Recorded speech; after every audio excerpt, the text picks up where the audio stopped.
Hello ladies and gentlemen, today we're looking at the Ki-49-1 Donryu in War Thunder. Now this thing is a Japanese tier 2 plane, and it was actually nicknamed Helen for some weird reason. It's a medium bomber, it's pretty decent, but it suffers from the same problem as a lot of these tier 2 medium bombers. It has a battle rating of 3.3, which means that you can get into tier 3 matches, get against those crazy climbers, and they can tear you apart. So let's look at the armaments of this thing. It has 6 7.7mm machine gun turrets, one on the nose, one on the tail, one on the top, 2 on the sides, and 1 on the bottom. So you basically have 360 degrees of coverage all over the place in this thing, which is absolutely great. The only problem is they are only 7.7mm, so you're basically once again firing tickle cannons. If you come up against anything tier 3, unless you get a good critical on the cockpit or the engine, you're really going to struggle shooting down enemy planes. But the thing is, this thing is fast. It has an amazing turn rate, and in this video I will show you can actually outmaneuver planes one-on-one, especially the American high climbers and even the Germans. You're going to struggle obviously against the British and the Japanese in this thing, but usually the pilots who fly those stay low to the ground and engage in turn fights and don't actually come after bombers. So let's look at the bomb loads this thing has. It has 12 60kg bombs, 4 250kg bombs, one 800 kilo bomb, and one 500 kilo bomb.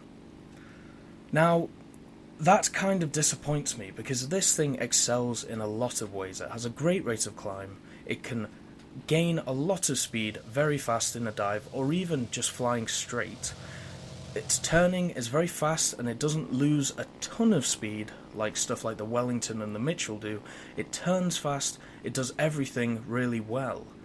The bomb loads are disappointing though. I actually had a really tough time with this thing getting out of the 12 60kg bombs, because the 12 60kg bombs don't do a lot of damage, even though accumulatively there you have 720 kilos of damage.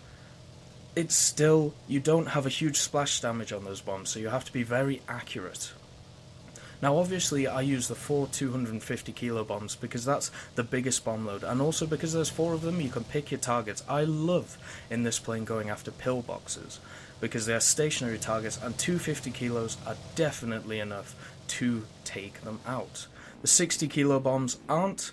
The fact that you can carry a 500kg bomb or an 800kg bomb means that you can use them to pack a bit of extra punch, but the thing is you only get 1 of them. So you might as well, if you are going to use them, go after airfields or go after bases. But I would strongly recommend the 4 250kg bomb, because at this tier you have stuff like the Wellington, which can carry the 4,000-pound bomb, which is massive, and then you have the Mitchell, which can carry the 3,000-pound bombs, which is a lot bigger than 1,000 kilos. And then also you have stuff like the Heinkel, which can carry 2,250 kilos, which is more than double than this plane can carry. Now this thing does make it up in maneuverability, as you can see here. I am taking shots, but I am in a way outmaneuvering these guys because they're not getting tons of shots into me. But the problem is, even though it's maneuverable, even though it has a good turn rate and rate of climb, it's still against fighters. These fighters will have a better turn rate than you, and well done to this Hurricane, by the way, getting up to this height and try and shoot me down. He is shooting me in the wrong areas though. The Donryu has very large engines. Shoot the engines, don't just put stuff into the tail. And yes, I am a bit of a dick right here where I just crammed straight into him, but to be honest there was nothing else I could do. So may I just say sorry to that pilot, but you know, this is War Thunder. If I didn't kill him, he would have definitely killed me. With these machine gun turrets, they are not great, they are okay at best. The place where this thing excels in it is its rate of climb. So you can actually get up to a maximum altitude of 9,400 meters, which is crazy high. No fighter is even going to try and get up to you. In this match that I'm showing, I got up to about 7,000 at max, and I was still climbing, and there was no fighters in sight. There was one King Cobra who had a look, but he ran away. So that just shows what you need to do in this plane is climb, climb, climb, climb, climb at the start of the battle. You can, with those big engines, contain a lot of speed. You can actually maintain a lot of speed while climbing, which is great. And in a dive, you can pick up an absolute ton of speed in this thing. And you are going to have to climb very, very fast. With that battle rating being so high, you are going to come up against the Focke-Wulfs, the Yaks, stuff like that, which will come after you at a moment's notice. This thing is not heavily armoured. Even though it's a medium bomber, it cannot take a lot of shots. Because it's Japanese, that seems to be a Japanese theme in this game, which is completely fine. But I just wish this thing had a better bomb load. I would rather have larger bomb loads on this thing to equal stuff like the H6, the Wellingtons Mark 1C, the Mitchells, stuff like that, if it would just take a loss in its rate of climb and speed. Because right now, there is not really any point in flying this thing unless you want to dive bomb on it. I would recommend this thing for going after ships, but this thing doesn't have any torpedoes. So you're going to have to be very accurate with those 250 kilo or 500 or 800 kilo bombs to hit the ships, which is mind-boggling to me because this thing seems to be completely designed for going after ships. I mean, it's not a huge bomber compared to the Wellington or the Mitchell. It's actually quite a small bomber, and that means it is very maneuverable, and it doesn't get shot up that much, but it has huge wings, it has a huge tail, but its fuselage is very small, which to me seems very, very weird.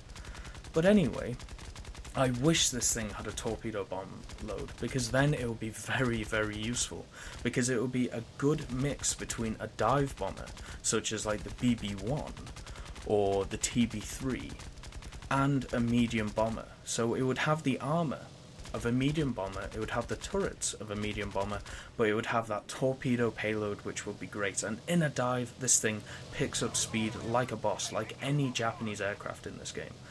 But its engines are massive. If you take one out, this thing is still very easy to maneuver, very easy to fly. But you're still going to struggle with fires, just like any other Japanese aircraft. And the fact that it doesn't have that cannon on the back, it makes this plane quite annoying to fly. You have to get up to high altitudes. It's not even a question. You have to get up to high altitudes or you'll get shot out of the air instantly in Tier 2 and Tier 3 matches.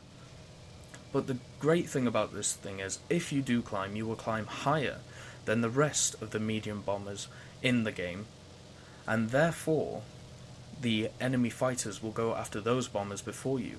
But you've got to make sure you don't go straight from the beginning. You don't go straight for the enemy base, because you will be faster than all of your allied bombers, and therefore you will be the first target out there. Here I'm just showing how maneuverable this thing is, because I'm basically at a height where nobody can touch me. But yes, just watch that speed. Even though in most instances its speed is a great ally, sometimes at the start of battles, if you use this thing straight away, just watch out for where your allied bombers are, because you can be away from the pack, and obviously that's a bad thing. It's like when you're in a fighter and you spawn first in front of everybody else, and you go forward and then you find 5 enemy fighters looking at you as if you're lunch. So you've just got to watch out for that. So what I would recommend is turning to the left or turning to the right, and then climbing and then going to the enemy base, so it leaves your allied bombers some time to either get in front of you or for them to catch up to you. Also, if you are planning to attack one of these things, if you're an enemy fighter, I would definitely attack it from below. Even though those machine guns aren't going to do a lot to you, you obviously want to minimize the damage you take. So come under the cockpit and fire up and knock out those pilots. There are 2 of them, but they're still very easy to knock out. And go after those humongous engines. Those engines are massive targets. So in conclusion, this thing is quite fun to fly. Its rate of climb is great, its turn rate is great, its speed is awesome and max altitude. Its battle rating is a problem, I hope it gets fixed, but it needs better bomb loads. And thank you for watching, and have a great day.